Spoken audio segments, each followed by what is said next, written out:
एक छोटे से गांव में, जहां हर दिन सूरज की किरणें खिलखिलाती थीं और हवा में मिट्टी की खुशबू घूमती रहती थी, वहां के बच्चे हमेशा हंसते खेलते थे।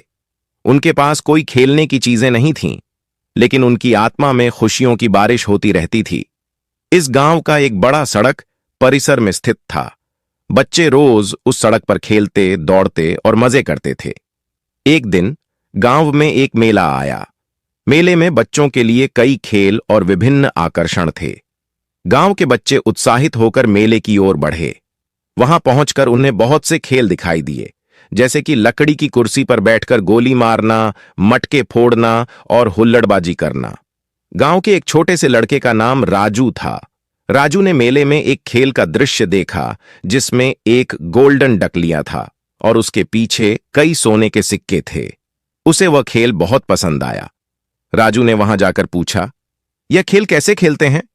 खेल की जानकारी देने वाला व्यक्ति बोला, इस खेल में आपको एक पाइप से एक छोटी सी गोल्डन डकलिया गिराना होगा। अगर डकलिया खेल क्षेत्र में रहता है तो आप विजयी होंगे।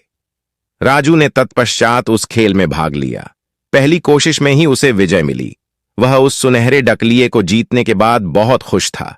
मेले का समापन हो गया, लेकिन राजू का मन उस गोल्डन डकलिया पर ही था।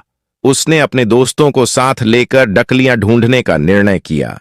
वे गांव के पास के जंगल में चले गए। उन्होंने डकलिये को ढूंढते हुए रात का सामना किया, लेकिन वे हार गए। उन्होंने डकलिये को नहीं पाया। अगले दिन वे पुनः निकले और डकलिये की खोज जारी रखी। उन्होंने जंगल के कई कोनों में खोज की, लेकिन वे कुछ नहीं पा सके। तभी एक वृद्ध आदमी उनके पास आया और पूछा, तुम यहां क्या कर रहे हो राजू? और उसके दोस्त उस वृद्ध आदमी से मिले और अपनी कहानी सुनाई। वह आदमी उन्हें समझाते हैं कि जीवन में सपनों को पूरा करने के लिए संघर्ष की जरूरत होती है।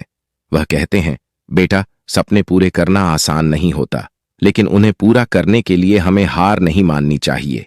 आपको अपने लक्ष्य की खोज में हार नहीं माननी चाहिए, बल्कि उसे पूरा करने के लिए निरंतर प्रयास करना चाहिए। राजू और उसके दोस्त उस आदमी की बातों को सुनकर प्रेरित हो जाते हैं। उन्होंने फिर से डकलिये की खोज शुरू की।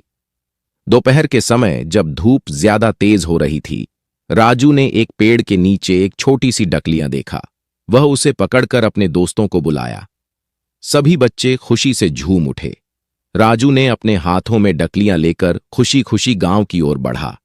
वे गांव पहुंचकर बड़े उत्साहित थे। गांव वाले सभी बच्चों ने उन्हें देखकर आश्चर्य किया।